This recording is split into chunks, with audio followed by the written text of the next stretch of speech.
Hola amigos, ¿qué? ¿Dispuestos para este capítulo? Pues vamos porque viene bastante cargado de materia. Por cierto, esto empieza ya a parecerse a un tutorial.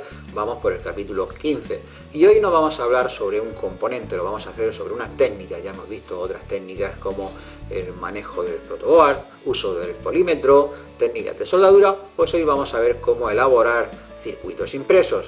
Aunque hay al menos 4 métodos para un aficionado y los vamos a ver los 4. Y todo en un solo vídeo sería demasiado largo, así que lo voy a dividir. Y en este primer vídeo vamos a ver las dos primeras técnicas, que son también las más sencillas, y una serie de normas que son de común aplicación para todos los métodos.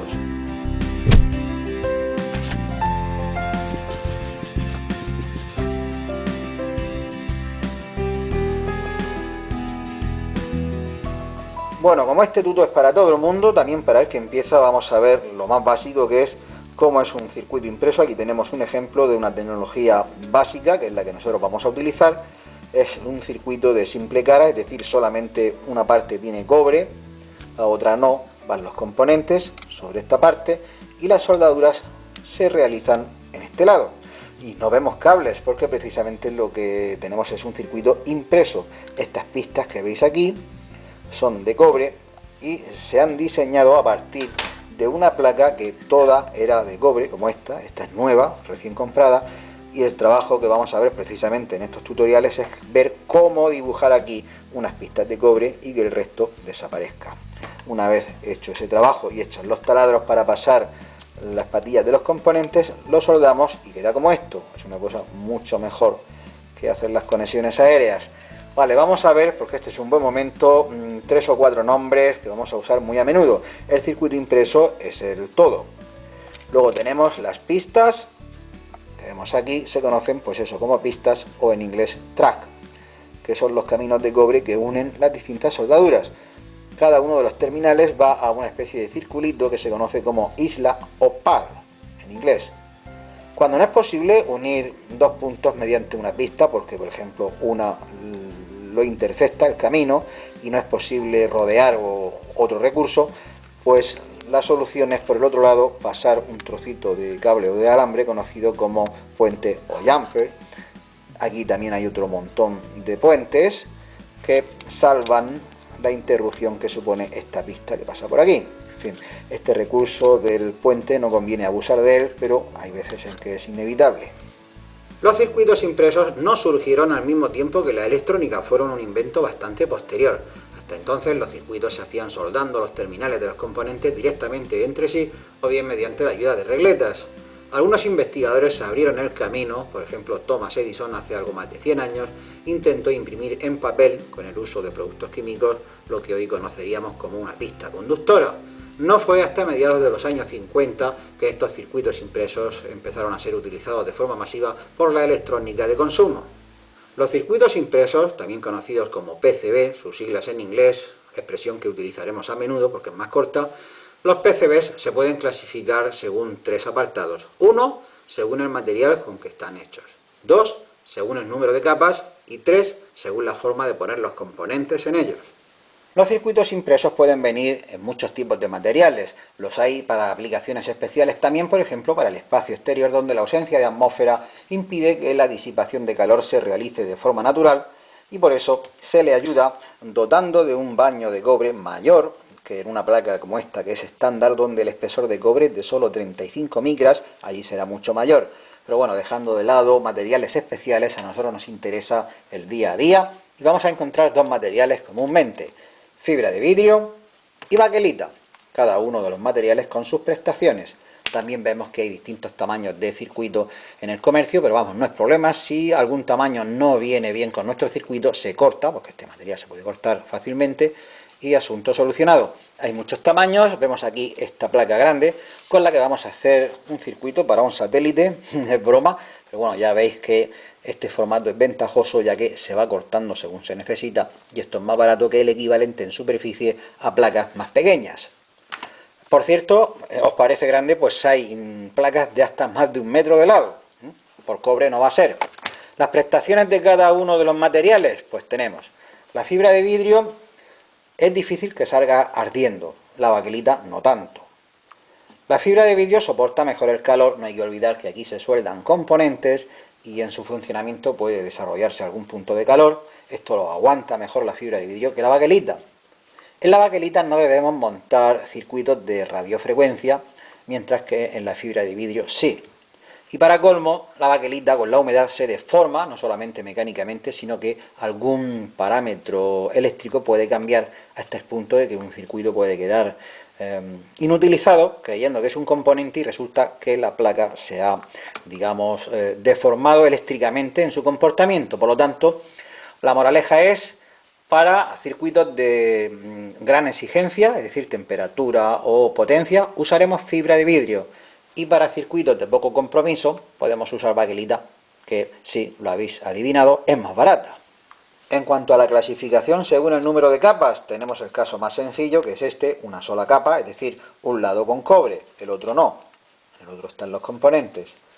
El caso siguiente en complejidad sería doble cara, como es este circuito, que tiene esta cara con componentes y pistas, y si lo giramos, también tiene pistas y componentes, y se comunican ambas caras una con la otra mediante lo que se conoce como vías, que son pequeños agujeros, son pequeños pads, que son conductores internamente y hacen la comunicación de lado a lado. Este sistema permite una miniaturización mucho mayor. Uno piensa que esto es lo más en la electrónica, pero resulta que no, que hay circuitos llamados multicapa, en donde, como un sándwich, se ponen 4, 6, 8 o hasta más de 20 circuitos, de modo que desde fuera no ves nada en especial, pero son muchos circuitos en sándwich que también se comunican internamente con esas vías de un circuito a otro, y ese sería el máximo grado de complejidad.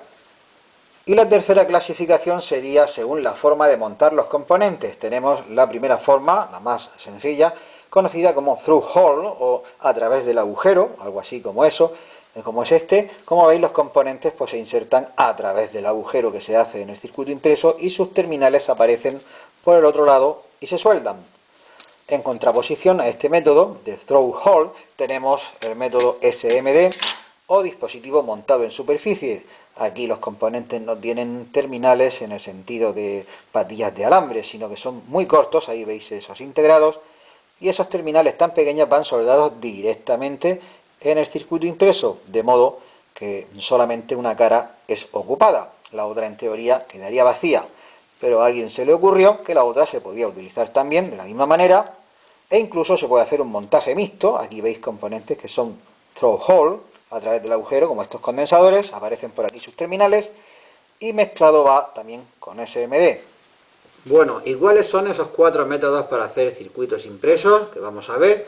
Pues en primer lugar, un método que en realidad no merece ser llamado un método de hacer circuitos impresos, puesto que no se hace el circuito impreso, lo que se hace es manipular uno que ya venden preimpreso. Es el método que he venido utilizando hasta ahora en mis circuitos útiles, y es básico, hay que hablar de él porque existe. Es una forma de montar circuitos, aunque no hagas tú el PCB, y tengo que decir que, a pesar de ser básico, funciona perfectamente en los casos en que está indicado. No hay ningún problema. De hecho, algunos de mis montajes sigo utilizándolos a día de hoy, como puede ser el regulador de corriente alterna de casi 4 kilovatios, que funciona perfectamente, y la fuente de alimentación, que aquí la tengo en primera línea, funcionando también desde el primer día. No voy a extenderme mucho en este método, puesto que está más que documentado en otros vídeos, y pondré enlaces para el que quiera ver esta forma de hacer un circuito, para no gastar minutos de vídeo tontamente. El siguiente método, el segundo, es el del rotulador. Lo vamos a ver también en este vídeo. Ya lo sé que este método está superado por otros, pero bueno, es un método más y hay que verlo. Además, es sencillo y versátil. Y su última fase, la de atacado con ácidos, es exactamente igual en los dos métodos siguientes, por lo tanto merece la pena que lo veamos. Mi intención es hacer una práctica con este método que nos va a servir en nuestro canal de YouTube para todos, para hacer el siguiente circuito útil, que es un afinador de instrumentos musicales que daba la nota La a 440 Hz, y el circuito es este. Para hacer este circuito, la verdad, podría haber utilizado también un programa de edición electrónica, pero he querido hacerlo a mano para mostrar la utilidad de este papel cuadriculado en décimas de pulgada, puesto que esa es la distancia normalizada entre pines de los componentes. Aquí tenemos un integrado de 9 más 9 pines, y vemos que coincide perfectamente con un integrado, es decir, esto va a tamaño real. Ahí lo tenemos. y en vertical también coincide. Lo que no sé si este diseño será demasiado ambicioso para la técnica del rotulador, lo voy a poner a prueba. Vemos que por el interior de este integrado circulan dos pistas, es decir, los detalles son bastante densos. Pues bueno, lo pondremos a prueba. ¿Que es posible? Estupendo. ¿Que no puede ser? Pues haremos un circuito más sencillo, pero una práctica vamos a hacer, eso está claro. El siguiente método, el tercero, es el del planchado o método térmico que veremos en un siguiente vídeo. Es un método bastante popular y da muy buenos resultados. Aquí ya se exige el uso de un programa de edición electrónica, de diseño electrónico, con el que vamos a imprimir en una impresora láser, no vale una de inyección de tinta, y en un papel fotográfico vamos a imprimir ese diseño del circuito impreso y la tinta no se adhiere bien a ese papel fotográfico, y eso es lo que buscamos. Después ese papel se adosa al circuito impreso y con calor, una plancha de la ropa vale, se transfiere el tóner al cobre. Después quitamos el papel con cuidado, después de sumergir la placa en agua, y ya se actúa igual que con el método del rotulador, se ataca con ácido la placa y se acabó. Y tenemos el cuarto método, que es el de la insoladora, el que mejores resultados proporciona, pero también exige más equipo y más atención. Se comienza igual que en el caso anterior.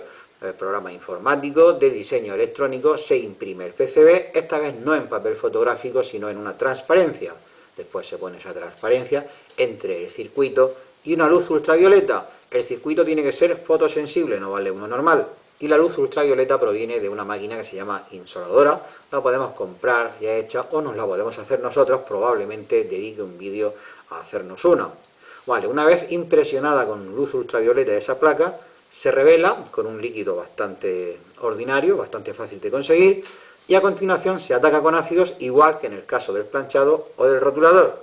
Lo último, si procede, taladrar los orificios para pasar los terminales de los componentes y placa terminada. Y voy a mencionar, digo solo mencionar porque no creo que nos metamos de momento, un quinto método que sería el del CNC o control numérico por computadora. Es prácticamente un robot y lo más gracioso es que esto te lo puedes hacer tú, aunque lleva tiempo y esfuerzo. Hay gente que se ha montado su propio CNC, aunque sea en un año de trabajo, y consiste en una taladradora, básicamente, que está montada sobre un sistema de ejes en X, Y, Z, y se mueve en las tres dimensiones con tres motores, cada uno de ellos gobernado por un driver que a su vez se conecta al ordenador que contiene nuestro diseño del PCB. Esta máquina va a realizar con esos motores paso a paso, con precisión a veces mejor que una décima de milímetro. En nuestro PCB lo va a hacer a la perfección con un acabado totalmente profesional y además con ventaja. De momento no hacen falta ácidos.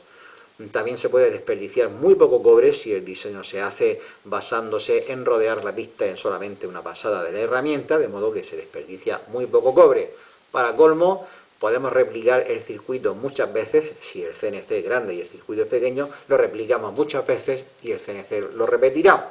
Después, incluso el propio CNC puede hacer pasadas para premarcar el circuito impreso y nosotros después llegamos, crack, crack, y vamos partiendo circuitos individuales. Por supuesto, la misma máquina también puede hacer los taladros para los pads, para que pasen los componentes, es decir, lo hace todo, incluso las anotaciones, todo, la serigrafía lo hace todo.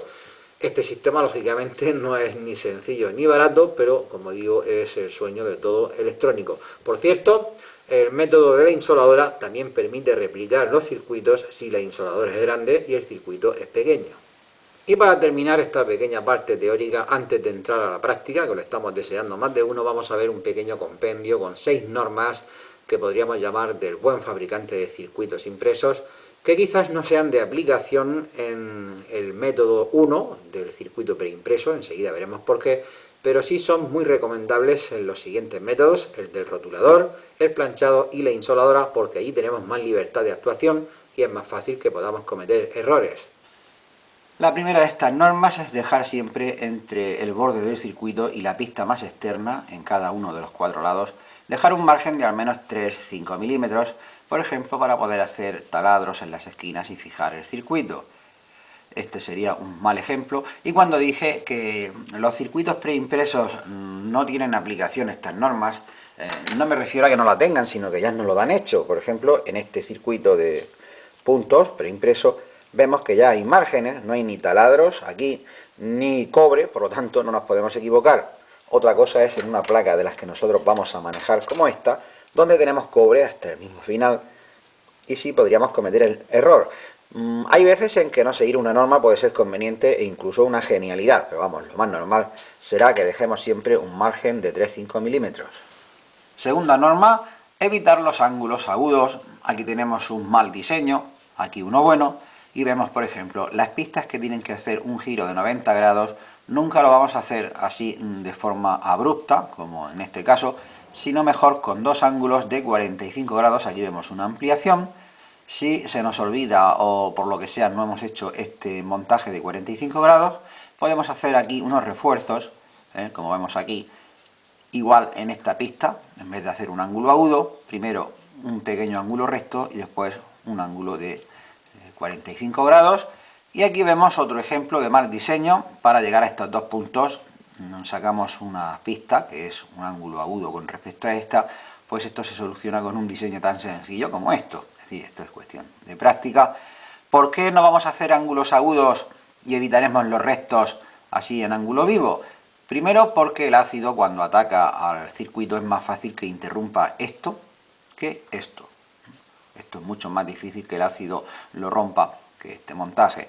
Y en segundo lugar porque la corriente cuando circula, una vez ya hecho el circuito, al encontrarse ángulos agudos se forman inductancias, mientras que con ángulos abiertos, ángulos obtusos, la inductancia es bastante menor.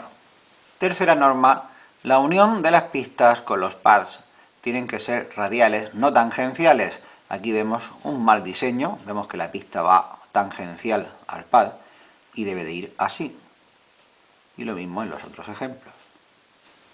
Cuarta norma, cuando haya dos pads muy próximos no se deben de unir, sino que se deben de conectar mediante trozos de pista tan pequeños, tan cortos como queramos, pero siempre un trocito de pista y no directamente.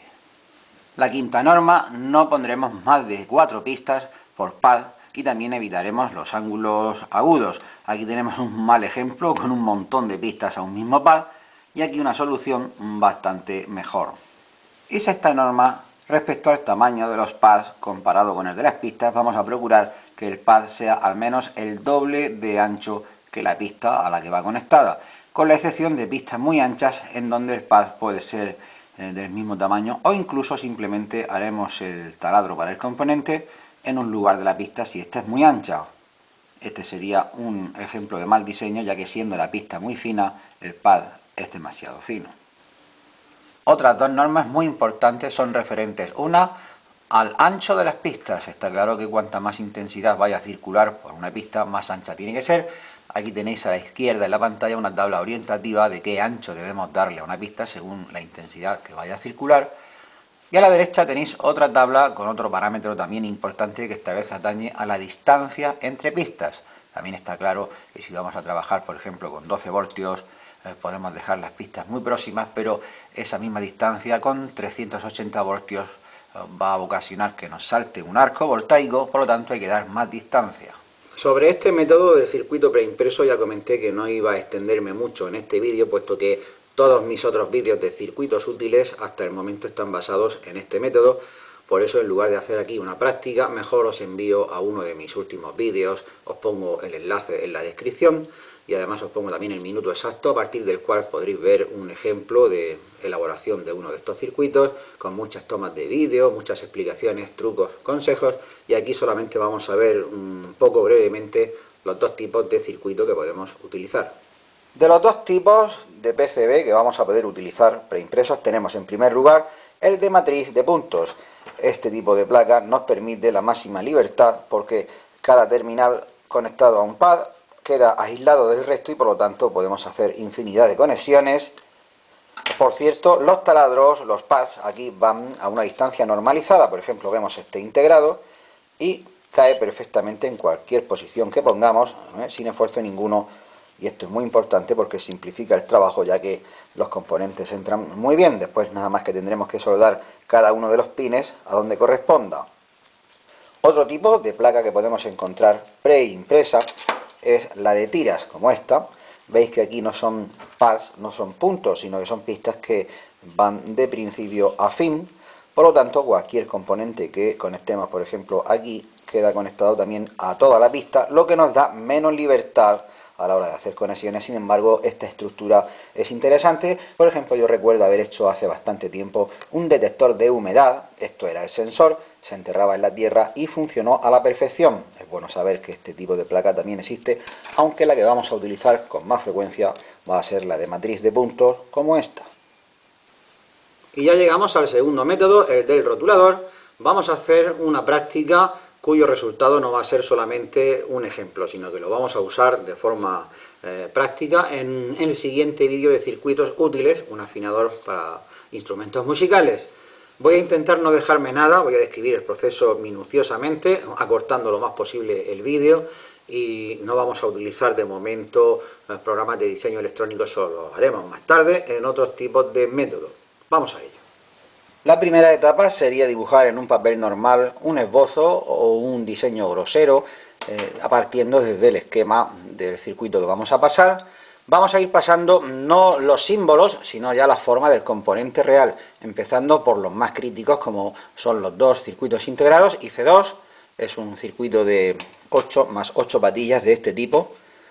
IC1 también es del mismo tipo, del mismo encapsulado me refiero, y son estas partes que veis aquí, son puertas lógicas, son puertas inversoras y va desperdigado, pero bueno, corresponde a un integrado como este, con también 18 patillas. Aquí os voy poniendo el número de cada una de ellas para que se pueda hacer el conexionado. Bueno, ponemos los pines de los circuitos dibujados. Empezamos por la patilla 1, ahora veremos si sería ventajoso poner el circuito horizontal o vertical. 4, 5, 6, 7, 8.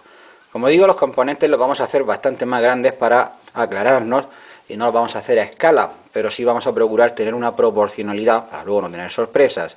8 y 16 patillas que tiene el integrado. Este sería IC1. Este circuito se podría poner así como veis, se puede poner vertical o volteado, pero nunca oblicuo. Nunca veréis un circuito con componentes oblicuos, esto sería una enorme chapuza. Bien, lo ponemos así, con la patilla 1 hacia la izquierda, marcamos aquí el símbolo correspondiente, y el circuito IC2 lo vamos a poner a la derecha, dejando un poco de espacio por si hiciera falta. 1, 2, 15 y 16 patillas. Aunque aquí en este dibujo vemos que podríamos pasar una pista a través de dos terminales, pero en la realidad eso no se puede hacer porque, como veis, el circuito a tamaño real no permite hacer esa operación, y mucho menos con un rotulador. Vale, ya tenemos digamos, el diseño de los dos circuitos colocados. Ahora tendríamos que ir uniendo cada patilla de cada integrado con sus componentes correspondientes. Bueno, de momento podríamos trazar aquí abajo una línea que será el negativo. No digo que esta línea sea a tamaño real, ni esta sea exactamente su ubicación, pero sí nos puede ayudar. Y aquí vamos a trazar una línea con positivo. Y empezamos, por ejemplo, con IC1, con el circuito de las puertas lógicas. Tenemos patilla 1 va a alimentación negativo y la 8 al positivo. Bien, pues la 1 trazamos una pista al negativo. La patilla 8, que sería esta, las podemos numerar para aclararnos. 1, 8, 9 y 16. La patilla 8 iría al positivo. Puedo trazarla directamente, pero lo voy a hacer después. Ahora veremos por qué. Se podría hacer ahora, pero luego tendríamos que salvar esa pista con puentes, o al revés. Otras pistas las trazaremos directamente y la 8 de alimentación la trazaremos con un puente, con un jumper. Vale, ahora vemos la patilla número 2, que va a la patilla 10 del otro integrado. Patilla 2. A la patilla 10 voy a numerar 1, 2 y 16. Hemos dicho la patilla 2 va a la patilla 10 del otro integrado. A la patilla 10 pues trazo una pista. Puede ir por dentro de los integrados perfectamente si la pista es fina, a la 10, evitando ángulos rectos. Aquí vamos a ir aplicando todas esas normas que vimos. La patilla 3 de este integrado va unida a la 4 del propio integrado y además va a R1. Bien, pues la patilla 3 a la 4 las 1 y vemos que va esta unión de 3 y 4 va a dos resistencias, a R1 y R2. Muy bien. Pues por ejemplo podemos llevar R1, o mejor dicho R2, la vamos a poner verticalmente, R2, y esta resistencia R2 va a masa a través del condensador ajustable C2, pues podemos hacer algo así como esto. Aquí un pad para el condensador ajustable, otro pad y a masa.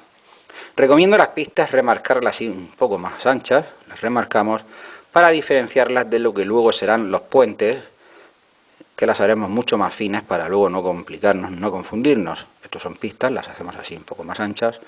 Vale. La otra rama va R1, la patilla 3 y 4 que están unidas a R1 y de ahí a C1. Podemos hacerlo, por ejemplo, a partir de aquí, R1, aquí hacemos el pad para R1, resistencia que también vamos a poner verticalmente, el otro pad de la resistencia, R1, y de ahí a masa a través de un condensador C1, le vamos a dar la forma real, más o menos así, es un condensador de picofaradios, por lo tanto es de tipo lenteja, así pequeño, vale, y a masa. Más cosas aquí, aparte de eso, tenemos que R1 también va a la patilla, a nada más. Ah, sí, tenemos el cristal entre la patilla 5 y el extremo de R2. El extremo de R2, el que va al condensador variable, es decir, aquí, pues llevamos una pista, un pad, aquí ponemos el cristal que tiene esta forma más o menos, y el otro pad va a el condensador fijo, C1, es decir, vemos que se ha invertido en la posición respecto al esquema, pero funciona exactamente igual. Vale, pues así vamos a ir trazando todas las pistas hasta llegar a un esquema más o menos como esto. Este ya está terminado para este circuito. Esta parte de IC1 ya la hemos hecho. Vamos a pasar ahora a IC2, el otro integrado. Tenemos patilla 8 al negativo, patilla 8 al negativo. La 16 al positivo nos viene muy bien porque está arriba, así que directamente a 16 al positivo.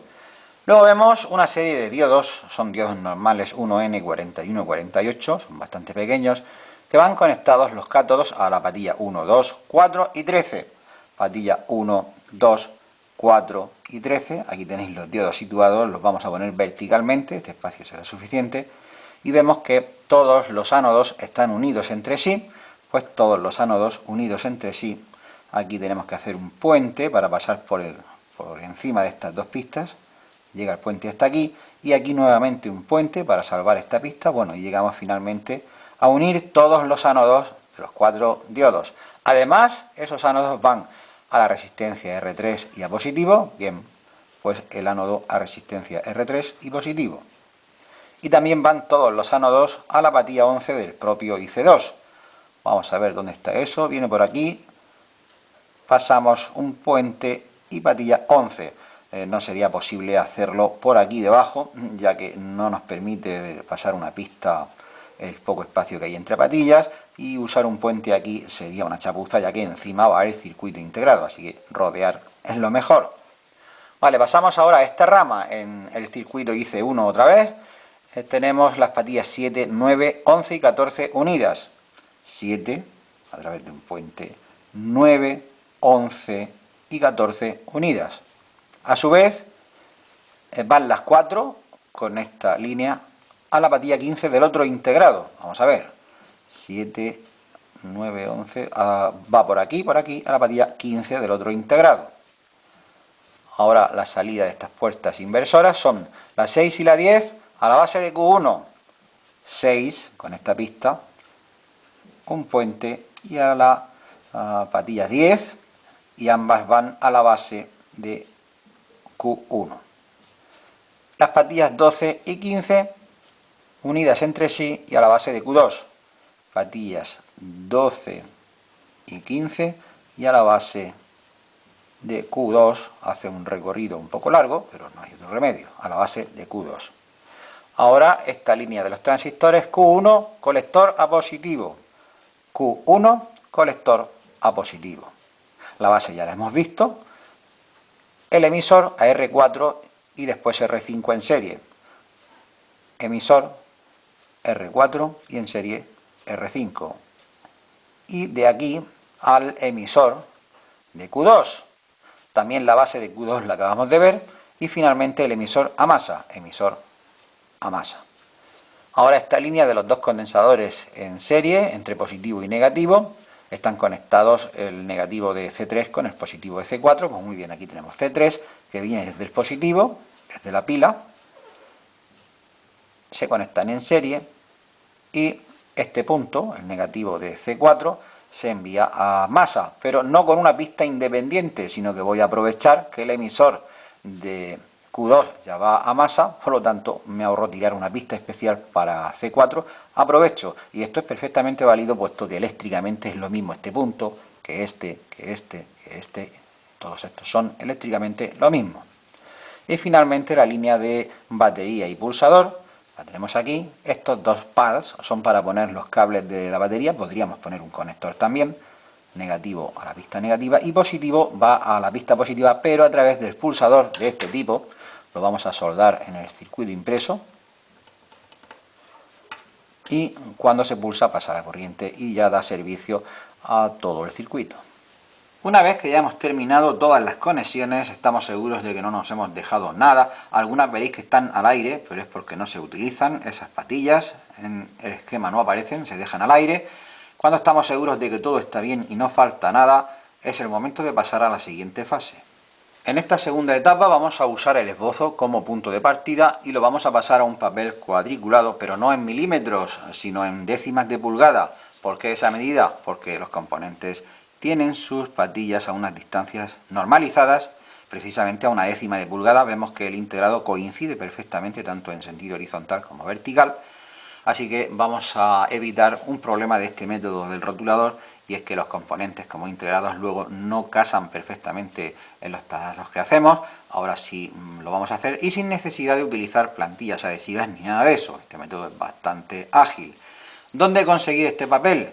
En la descripción del vídeo os voy a poner también un enlace a la página donde yo conseguí este diseño, pero por cierto, yo pagué la novatada y mandé imprimir esto en papel normal. Esto es papel normal. Yo os recomiendo mejor que esto, papel vegetal semitransparente, con el mismo diseño cuadriculado, que como veis permite ver a través. A continuación vamos a ver la ventaja de usar este papel. Son varias ventajas, pero bueno, tanto en este tipo como en este, el trabajo va a consistir en pasar, como digo, este diseño aquí. Si tenemos dudas sobre la distancia entre patillas, podemos usar el componente real. Hemos visto aquí que cada pin de un integrado es un cuadro. El interruptor, o mejor dicho, el pulsador, que es este tipo, pues si no sabemos exactamente la distancia, como lo tendremos, pues lo ponemos aquí en el papel y medimos, y veo que son 2 cuadros de distancia cada patilla. Pues muy bien, aquí vemos que tenemos 2 cuadros de separación, y así con todos los componentes que tengamos duda vamos averiguando las distancias y vamos pasando cada uno de los pads. Nos vamos dibujando todo esto, lo vamos a hacer a lápiz de momento, tanto el esbozo como este dibujo lo vamos a hacer a lápiz. De momento no necesitamos rotulador y vamos pasándolo todo. Como veis, los márgenes, o mejor dicho, los bordes de la placa es lo último que vamos a averiguar, porque yo no sé qué medidas va a tener todo según voy añadiendo circuito. Cuando terminamos, contamos desde la pista más externa, por ejemplo en la derecha, 1 y 2 cuadros, que son unos 5 milímetros, y trazamos el borde. Pista más externa en este lado, 1 y 2 cuadros, 5 milímetros más o menos, y trazamos borde, y hacemos lo mismo con los 4 lados. Vamos a prever el espacio para un taladro en cada esquina, 3 milímetros, para sujetar la placa, y prácticamente tenemos ya el prototipo hecho. Pero no os olvidéis de usar mejor papel vegetal, que es prácticamente transparente.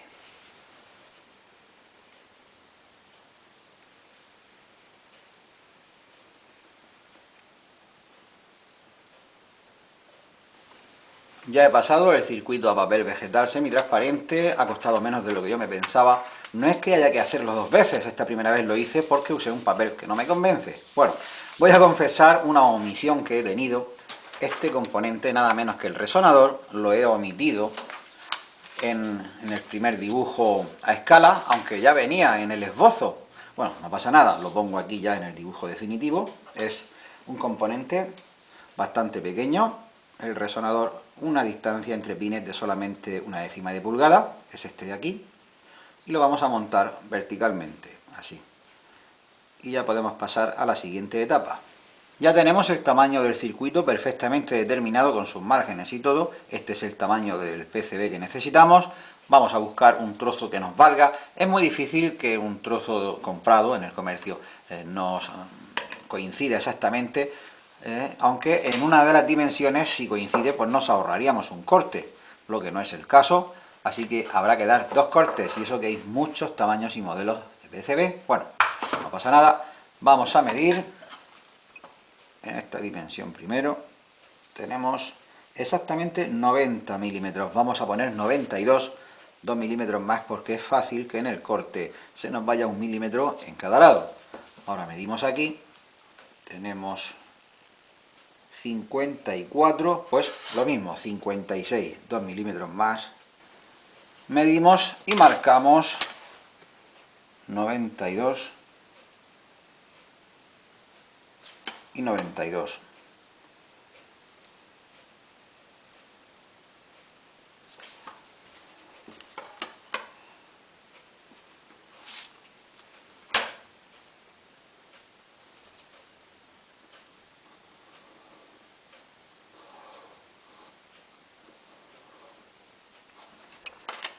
Y ahora la otra medida, hemos dicho 56. El PCB lo podemos cortar con muchas herramientas, por ejemplo, una sierra de marquetería, un mini taladro y la herramienta de mini disco, o con una punta de trazar. Esta la compré aposta para esto. Lleva aquí un material muy duro, tipo diamante, y bueno, para que esto no se me mueva, porque la fibra de vidrio es bastante resbaladiza, no quiero que se mueva, así que he utilizado estos torniquetes, herramientas como esta, y una madera. Se puede conseguir esto en una carpintería gratis, siempre tiran trocitos así que nos valen bastante como guías. Vale, he dejado una distancia entre la línea y la madera para que quepa la propia herramienta. Al principio marcamos flojo, si nos equivocamos que tenga remedio. ¿Oís cómo va marcando? Cuando hemos pasado varias veces ya apretamos un poco más.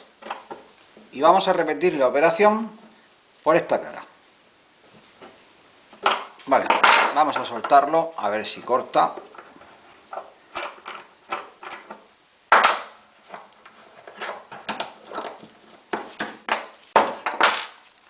Flexionamos.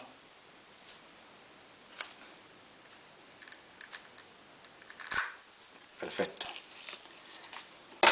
Bueno, pues vamos a repetir la misma operación con este corte. Estos cantos los podemos mejorar un poco.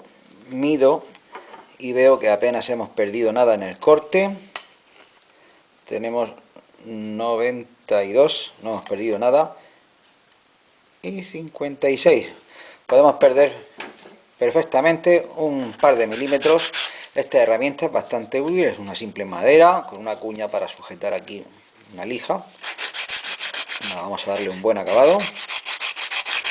Y si la cantidad va a estar en muchos, pues también tenemos esta herramienta.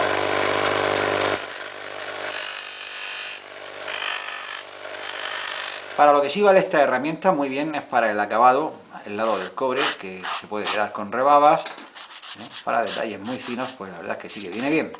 Bueno, pues esto lo damos ya por cortado y terminado. Los trozos que han sobrado no los vamos a tirar, por supuesto que los guardamos, pueden servir para muchas cosas, incluyendo pequeños circuitos.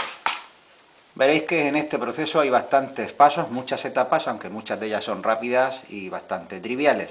El siguiente paso es limpiar muy bien la parte del cobre, porque aunque parezca que está limpia, tiene siempre suciedad, restos de grasa y puede tener incluso óxido, ya que el cobre tiene la particularidad de que aunque lo abrillantes, a las pocas horas se deposita una finísima capa de óxido que va a interferir en el proceso del atacado con ácidos, de modo que hará falta más tiempo y eso posibilita que ese ácido ataque también a las pistas, es decir, a los dibujos de rotulador, con lo cual el circuito puede salir mal.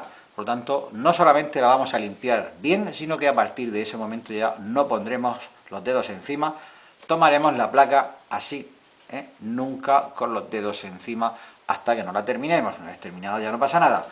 Pues vamos a pasarle un papel o un paño limpio y con alcohol isopropílico y una esponja, pero que no sea metálica. No es cuestión de hacer aquí una carnicería en el cobre, solamente limpiar rascando un poco. Esto no es metálico. Ponemos un poco de alcohol isopropílico en la esponja.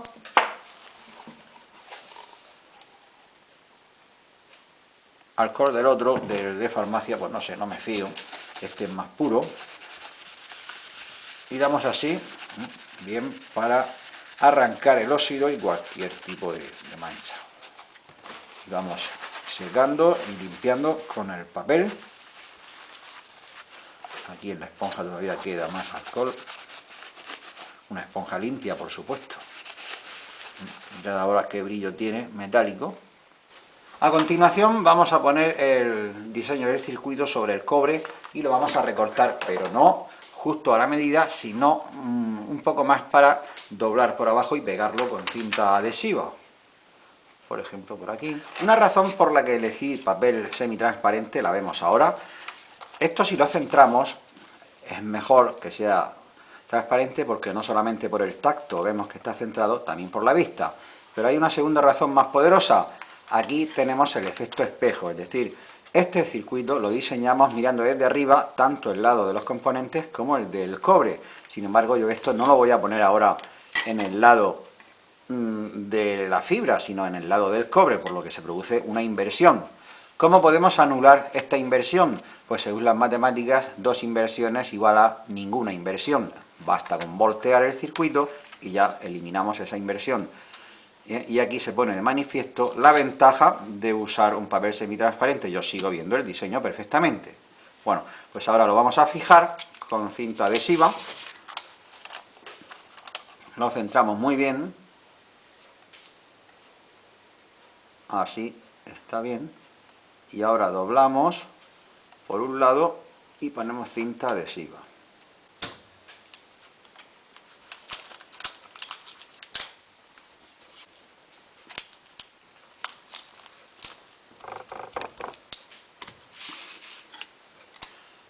Vale, está bien.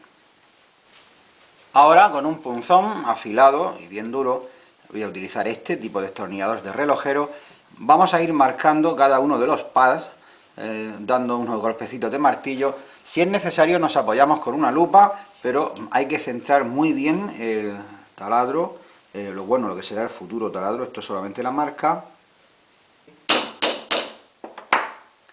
Tenemos que ir uno por uno.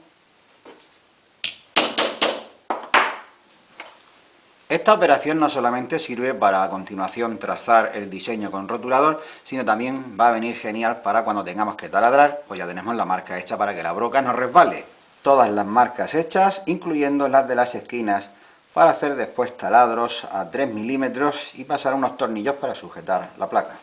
Estamos más cerca del final de lo que parece. Aquí solamente quedan 2 operaciones de cierta importancia. Una, la que vamos a hacer ahora mismo, es dibujar con un rotulador especial los pads y las pistas en el cobre, por supuesto quitando primero el papel. El rotulador que vamos a utilizar no es por hacer publicidad, pero solamente valen unos cuantos. Este es uno de ellos, el Edding 3000, es un clásico entre los clásicos, me consta que se utiliza desde hace más de 30 años y proporciona un trazo mediano, mientras que este otro rotulador, que es el que vamos a utilizar nosotros, el Staedtler permanente Lumocolor, en su grosor F, es decir, fino, nos da un trazo bastante más fino, ¿veis? Lo que nos va a permitir, se supone, hacer un diseño bastante denso, como tenemos aquí. En caso de cometer un error, porque esto es rotulador permanente, aquí tenemos un trozo de cobre que nos sobró de antes, vamos a suponer que dibujamos 2 pads, y la pista la hacemos mal, así nos vamos a la derecha.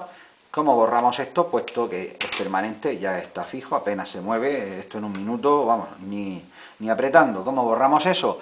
Pues con un bastoncito y alcohol, esto se convierte en una goma de borrar para el rotulador permanente. Como veis, desaparece. Vale, pues quitamos el diseño. Por cierto, esto no hay que perderlo, nos puede servir. Mirad que claros han quedado marcados los taladros. Incluso se ven un poco por el otro lado. Bueno, pues vamos a fijar el circuito, como dije, con cinta adhesiva. Tomamos un trozo, unimos una punta con la otra punta y hacemos como un anillo. Y lo ponemos en la zona donde más o menos vamos a poner el circuito. Así, vamos a poner pues 3. Vale, y ahora ponemos la placa. Y apretamos. Recordad que tenemos el circuito, ahora está invertido. Bueno, pues nos lo vamos a poner como guía, aquí. Y nada, empezamos a dibujar primero los pads. Es decir, como ya tenemos los taladros, no tenemos de momento que ni mirar el esquema. Simplemente vamos rodeando cada pad de un circulito y si es necesario usamos la lupa. Me estoy dando cuenta que la marca que queda después de dar con el punzón en el cobre deja una especie de protuberancia, así como un mini volcán, un relieve, que viene muy bien como guía para la punta del rotulador. Con eso hacemos círculos perfectos.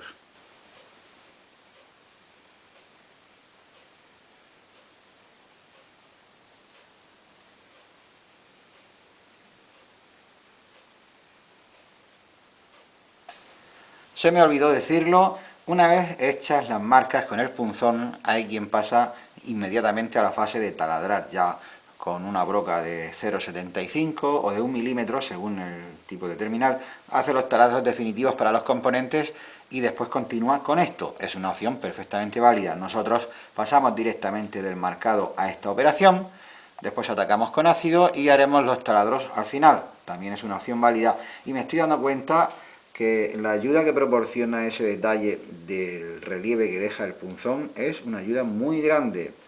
No creo que tuviéramos esa ayuda ya con el taladro definitivo hecho. Ya están todos los pads, las marcas que hicimos para los pads todas están rotuladas. Es difícil que se nos pase alguna porque la verdad son bastante visibles.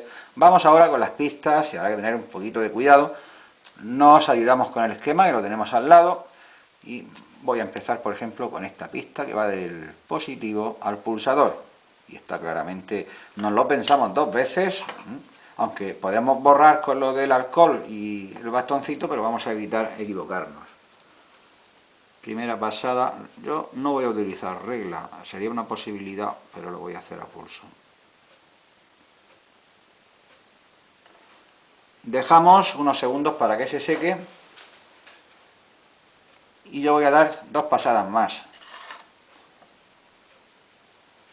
Si es necesario, usamos la lupa para no engrosar el trazo. Bueno, hay zonas en donde no importa. Esta, por ejemplo, pues aquí tengo margen, porque los pads y las pistas vecinas están un poco alejadas, pero hay zonas en donde van muy juntas. Con la lupa evito engrosar el trazo y paso exactamente por el mismo sitio, o eso intento. Segunda pasada, dejo unos segundos. Esto es un poquito laborioso. Cuando utilicemos programas de diseño y el método de la insoladora sobre todo, será más rápido. Voy con la tercera pasada, sin apretar, solo presionamos lo justo. Y ya nos podemos olvidar de esta pista. Y así con todas. Vamos trazando pistas. Yo voy haciendo 3 trozos pequeños. Por ejemplo, este y este. Y los dejo secar 1 minuto. Después repito una segunda vez, dejo secar y una tercera vez. Voy aplicando las normas que vimos. Por ejemplo, en las esquinas no hago ángulos de 90 grados. Aquí veis 2 de 45. No va así en ángulo de 90, en fin, pues aplicando las normas para que el diseño quede lo mejor posible.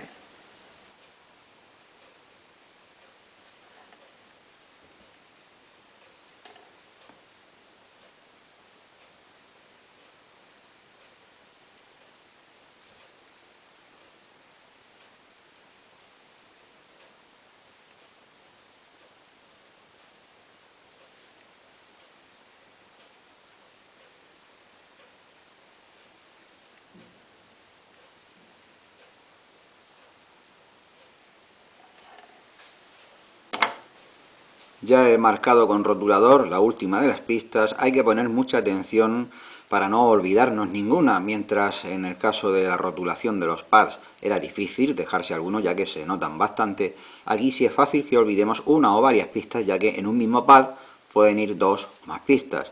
Y la siguiente fase es la de atacado con ácidos y no hay marcha atrás. Si nos olvidamos de una pista, nos quedamos sin pista. Aquí tengo todo lo necesario para hacer la operación de atacado de la placa. Ya sabemos lo que va a ocurrir cuando pongamos los productos aquí y sumergimos la placa. El cobre que está desnudo será atacado por el ácido, mientras que quedará lo que está debajo de las pistas. Es decir, vamos a poner la mezcla en este recipiente y sometemos la placa a la acción de los ácidos. Por cierto, sobre el recipiente, el tamaño es importante porque la cantidad de producto a poner aquí es simplemente cubrir la placa y un poco más. Si la placa es pequeña, como esta, es una pena usar un tupper tan grande, tendremos que usar más producto. Y el producto no es que sea muy caro, pero el agua oxigenada cuesta 7-8 euros esta botella de medio litro, por lo tanto, más vale que no gastemos un par de euros en 2 o 3 tuppers más, o 4 euros, y poder modular la cantidad de producto que usamos. Yo voy a usar este pequeño puesto que la placa es pequeña. Vale, una vez que el circuito vemos que se ha terminado el cobre, lo sacamos con unas pinzas, siempre en materiales, herramientas de plástico, nunca metal. Lo sacamos con las pinzas y lo metemos en este tupper grande lleno de agua, donde hemos disuelto una cucharada de bicarbonato sódico, normal y corriente, para detener la acción del ácido, ya que cuando sacamos la placa queda impregnada y sigue actuando, y si nos pasamos unos segundos también se van las pistas. Por lo tanto, rápidamente al agua. Hay gente que utiliza un grifo, también vale, esto es más rápido, lo tengo aquí al lado, y con un cepillo de este tipo le damos sin miedo para despegar ese ácido. Ya podemos meter la mano aquí, no aquí, pero aquí sí, porque el poquito ácido que pueda caer va a estar muy diluido, además neutralizado por el bicarbonato, y además llevamos guantes. Así que le damos vigorosamente y con eso ya terminamos la operación de atacado. Lo que acabo de decir, ahora lo voy a hacer. ¿Cuánto producto vamos a poner aquí? Pues depende del tamaño del circuito. Yo estimo que unos 200 centímetros cúbicos puede estar bien. Este vaso es graduado, ya hemos visto que podemos medir. La cantidad, hay muchas fórmulas según cada uno, pero he visto que una proporción de media parte de agua, una cuarta parte de salfumán y una cuarta parte de agua oxigenada, y además en ese orden actúa con suficiente rapidez, pero sin virulencia, no es demasiado rápida. El agua mejor si es destilada. Bueno, pues medimos de 200 centímetros cúbicos que voy a usar de mezcla, la mitad, 100 de agua. Ponemos 100 centímetros cúbicos de agua destilada. Ahí está, 100 centímetros cúbicos. Por cierto, tengo aquí una brida, una simple brida, que me va a servir ahora para agitar. Ponemos 50 centímetros cúbicos de salfumán doméstico de 20%, con mucho cuidado. Voy a ponerme la regla hacia mí. 50. Así. 150. Y ahora completamos hasta 200 con agua oxigenada de 110 volúmenes.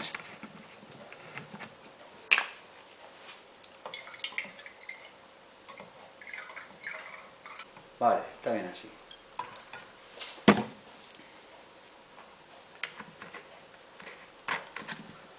Voy a mezclar un poquito con la brida, cualquier objeto no metálico.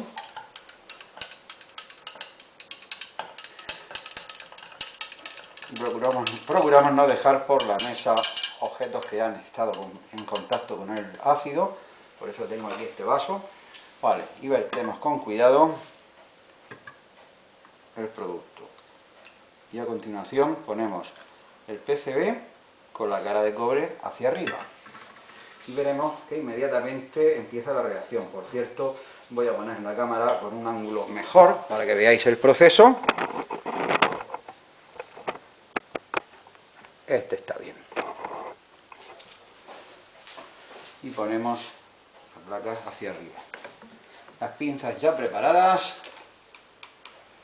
Una cosa que tenemos que hacer es así una especie de oleaje para que el producto vaya distribuyéndose y el ataque sea más uniforme.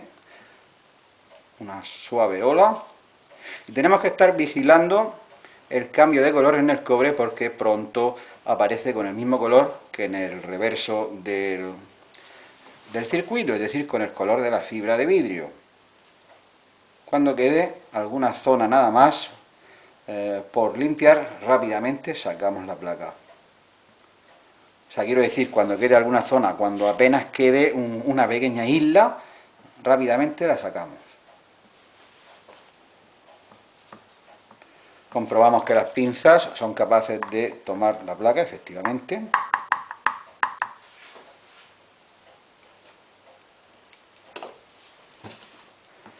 Removemos. Esto es cuestión de 4 minutos, más o menos, depende de la concentración. Va cambiando de color, pero este no es el color que tiene que tener. Tiene que tener un color de fibra de vidrio. Todavía queda cobre.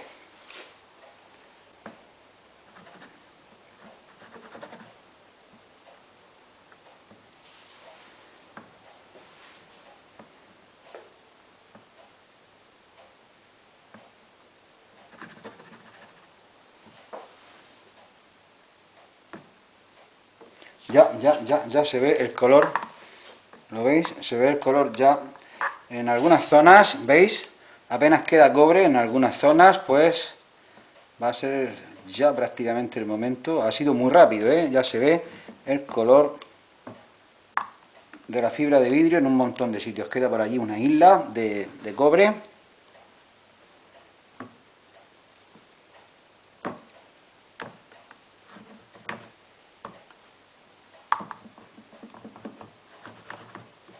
Esta zona se resiste, pero como por allí no hay pistas, no sé si usar un truco, sacar ya y con un bastoncito de algodón terminar yo de atacarla para que no se afecten las pistas. Así que vamos a detener ya la reacción.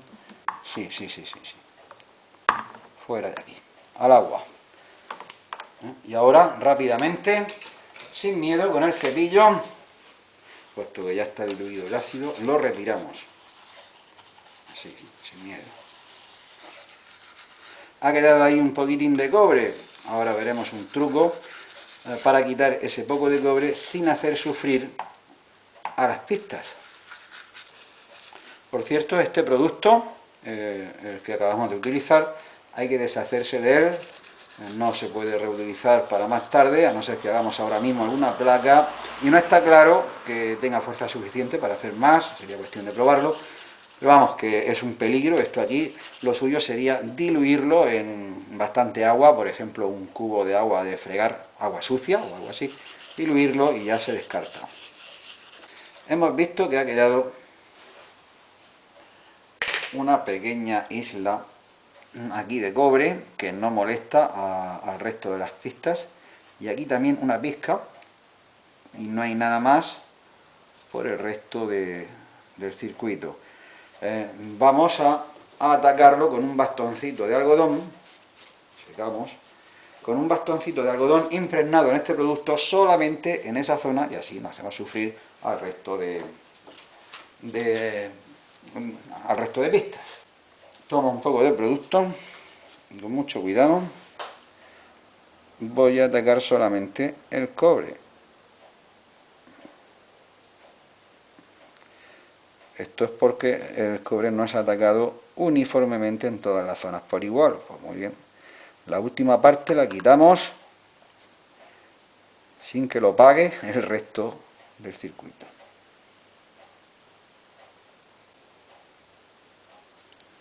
Aquí ya prácticamente no queda nada de cobre. Vamos a ver ahora la otra isla que estaba aquí, ahí, vale. Una gota de producto.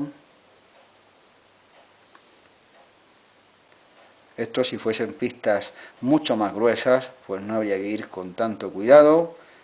Podemos dejar que termine el atacado, pero claro, con pistas tan finas, en cuanto te pasas unos segundos se van también. Vale, ahora sí que ya está esa isla también fuera.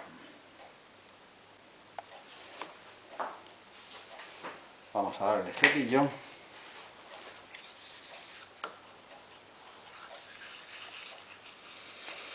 Y con esto ya podemos decir que el atacado está finalizado.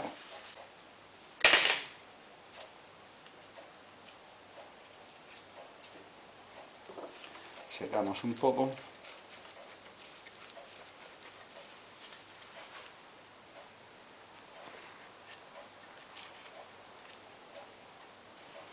Vamos a quitar ahora el rotulador permanente y no hace falta utilizar productos tipo acetona o disolventes así. El simple alcohol del chino nos sirve, no el isopropílico, que es bastante más caro, este vale.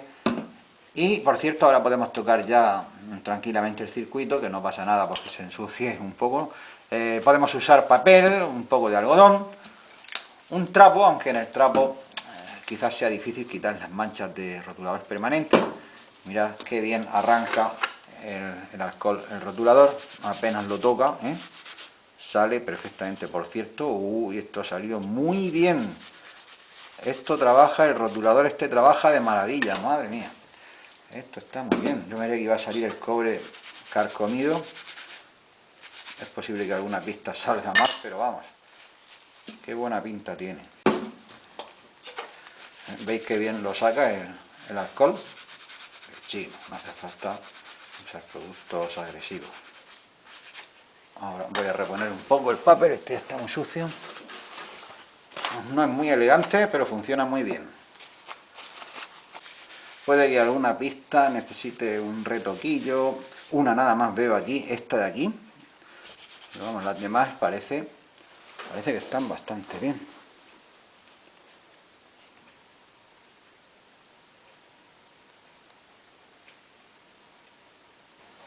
Vamos a taladrar todos los pads del circuito impreso, vienen ya marcados, nos va a venir muy bien. Y lo primero que necesitamos son unas brocas poco usuales en una caja de herramientas común, porque son muy finas, son específicas de electrónica. La primera y más utilizada es la de 0,7, que nos van a servir para componentes de este tipo, estilo diodo 1N4148 o transistores de poca potencia como este. Después tenemos 0,8 y 1 para otros componentes con terminales un poquito más gruesos, como esta resistencia, y la de 1,25 la vamos a utilizar para terminales así, como este diodo ya de más potencia, y por encima de 1,25 ya valen las brocas que normalmente tendremos en la caja de herramientas. Esta de 3 milímetros nos va a servir para las esquinas, para poner los tornillos en esos 4 taladros. Por supuesto, también hace falta una taladradora que sea capaz de sujetar una broca tan pequeña.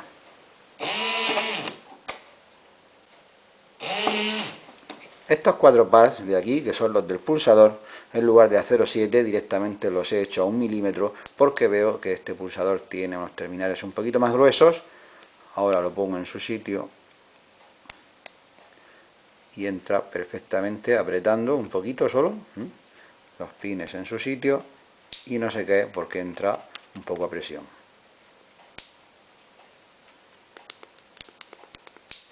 Pasamos a la siguiente etapa. Aquí hay más etapas que en la Vuelta Ciclista, pero ¿y lo bien que nos lo estamos pasando? No debe impresionarnos el hecho de que el circuito tenga todo el buen aspecto que se quiera. Una mini fisura puede jugarnos una mala pasada y hacernos creer que es un fallo de diseño o un componente en mal estado. Vamos a quitarnos una posibilidad con una operación tan sencilla como medir continuidad en las pistas desde un extremo hasta el otro, polímetro seleccionado en continuidad. Ya sabéis que si lo que se mide da conductividad menor de 50 ohmios, pita, de modo que no hay ni que mirar el visor. Vamos a hacer lo mismo, por ejemplo, de esta pista de aquí a su extremo. Bien. De aquí al otro extremo, un recorrido bien largo. Ok. Desde aquí hasta aquí. Ok. Si tuviéramos algún problema con alguna pista, si el defecto es pequeño, con un poquito de flux y estaño, con una gotita de estaño, lo arreglamos. Si el problema es mayor, pues con un puente de alambre galvanizado fino o hilo de cobre desnudo, lo intentamos arreglar. Y esta ya sería la última etapa, el último paso, que además es opcional, aunque bueno, opcional. Yo no sé vosotros, pero a mí contemplar un circuito impreso por el lado de los componentes y ver esto, a mí me da depresión, comparado con un circuito normal, un circuito comercial que tiene todas sus inscripciones para cada componente, R14, C27, y además pone la silueta del componente, de modo que esto ayuda muchísimo tanto en el montaje como en el mantenimiento, en la reparación. El problema está en que la serigrafía a nivel casero es más complicado hacerla, me refiero en plan profesional, es más complicado que incluso esto que acabamos de hacer aquí, que ya tiene su complicación. Por lo tanto, de perdidos al río. Si no se puede hacer profesionalmente, la vamos a hacer en forma casera, pero yo voy a procurar dibujar en este lado de los componentes por lo menos la silueta de ellos y su código, para luego poder identificarlos en el esquema, o viceversa, una vez visto el esquema, ir rápidamente al componente. ¿Y qué opciones vamos a utilizar para hacer esta serigrafía? Pues en principio nos vale el mismo rotulador con el que hicimos el diseño del PCB, el Staedtler punta fina, en negro o en azul, hace un buen contraste y vale unos 2 euros, pero si eres caprichoso también te vale el blanco. Lo digo por si quieres imitar el color de un circuito comercial, pues es posible, pero no vale cualquier rotulador. Yo he hecho aquí pruebas con varios y el fabricante dice 1 milímetro y luego son 2 o más. El único que me ha dado de verdad el resultado esperado con un trazo fino es el Edim 780. No digo yo que hayas más, pero este es el único que yo he encontrado que lo da. El problema está en que este rotulador vale el doble o más que el negro, así que esto ya lo elige cada uno. Elijas lo que elijas. Que vamos a poner aquí, pues que menos que el signo más y el signo menos de la batería, AV o audio o out o algo así para la salida del altavoz. Y luego los componentes, pues los integrados suelen ser un rectángulo, igual que las resistencias. En los condensadores se pone el símbolo eléctrico, igual que en los esquemas. En fin, también puedes ver un circuito real y puedes tomar nota, en fin. Pues se trata de dejar esto un poco más claro para a la hora de montarlo o de repararlo. Sitúo el circuito cerca de una copia del diseño y nada, empezamos a poner inscripciones, el signo menos para la batería. Yo voy a utilizar rotulador negro, el signo más. Ahora nos vamos a esta zona y aquí resistencias, pues pongo el círculo para representarlas. Después iré poniendo R1, R2. ¿Que nos equivocamos? Bastoncito de algodón, alcohol del chino y borramos. Podemos hacer trampa para los círculos. Esto ya es otra cosa.